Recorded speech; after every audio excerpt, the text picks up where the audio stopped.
Good morning, students. Good morning, ma'am. How are you, ma'am? Please sit down. Thank you, ma'am. How are you? I am fine, ma'am. Thank you, ma'am. चलिए आज जिसका प्रयोग हम लोग दैनिक जीवन में करते हैं, हमेशा करते हैं, और वो सब्जेक्ट वो चैप्टर क्या है? विशेषण। विशेषण को इंग्लिश में क्या बोलते हैं? एडजेक्टिव। और इसका प्रयोग हमें डेली करना पड़ता है।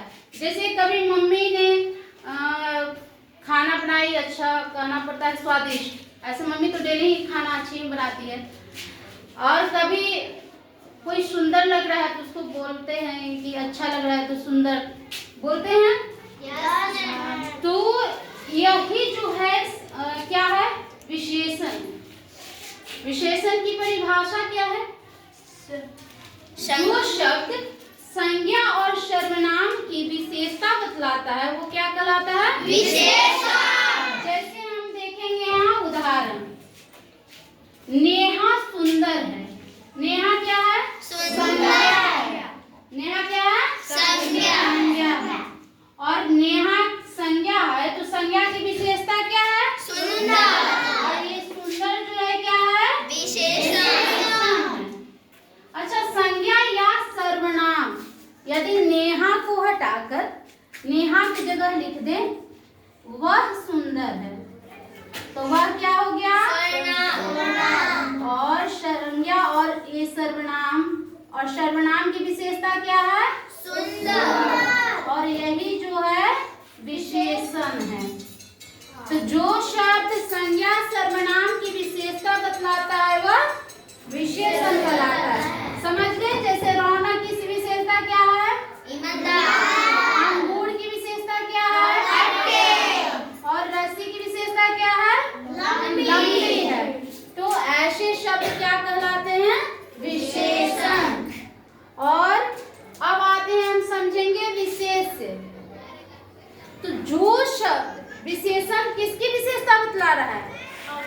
जिसकी विशेषता बतलाता है वो क्या कहलाता है? विशेषण। जैसे यहाँ वाक्य में लिखी हूँ, आम मीठा है। विशेषता क्या है आम की? मीठा। और मीठा क्या है? किसकी विशेषता है कि वो मीठा है? आम की। तो आम क्या है?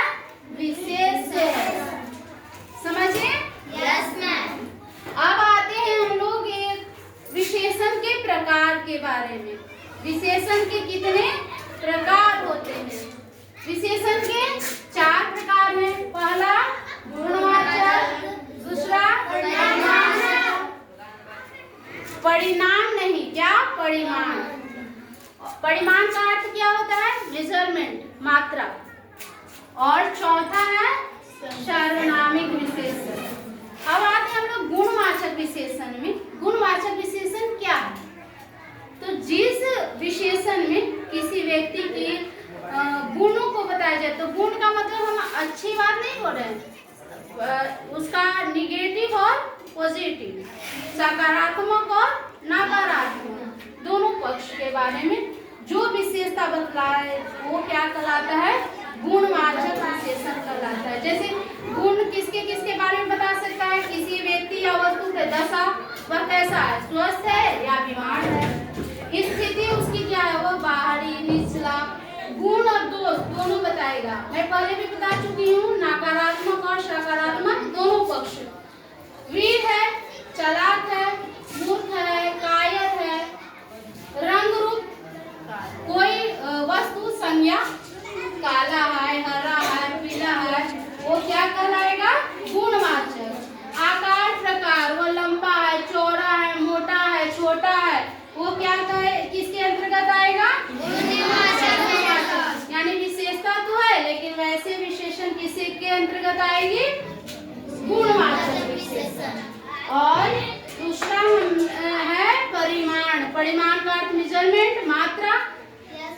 तो जिस विशेषण में मात्रा, उसकी विशेषता, मात्रा की विशेषता बताया जाए, जैसे कपड़ा है तो 2 मीटर है, दूध है 2 लीटर है, 1 लीटर है, 5 लीटर है, वो क्या परिमाणवाचक विशेषण। और परिमाणवाचक विशेषण के भी दो भेद होते हैं, निश्चित परिमाणवाचक और अनिश्चित परिमाणवाचक। अब जैसे मैं किसी की मात्रा बताऊंगी, जैसे मैंने कपड़ा खरीदा, कितना 2 मीटर कपड़ा खरीदा, लेकिन मैं धनिया खरीदने गई और कुछ खरीद कर लाई, है ना, तो कुछ चॉकलेट खरीद कर लाई, मतलब मात्रा का पता नहीं है, तो उस आधार पर हम दो परिमाणवाचक के भेद हैं, निश्चित और अनिश्चित। मान लीजिए मैं यहाँ लिखूं 2 लीटर दूध, ये क्या है, निश्चित है ना, मात्रा बता रहे हैं निश्चित। दूध की कितनी मात्रा है, 2 लीटर। और वैसे विशेषण क्या कहलाते हैं, निश्चित परिमाणवाचक विशेषण, ठीक है। और मान लीजिए यहाँ लिख दें थोड़ा दूध, तो ये क्या हो जाएगा, अनिश्चित परिमाणवाचक विशेषण। विशेषण के दो भेद और हैं, संख्यावाचक सर्वनामिक विशेषण, इसको हम अगली कक्षा में पढ़ेंगे। तो समझ में आए।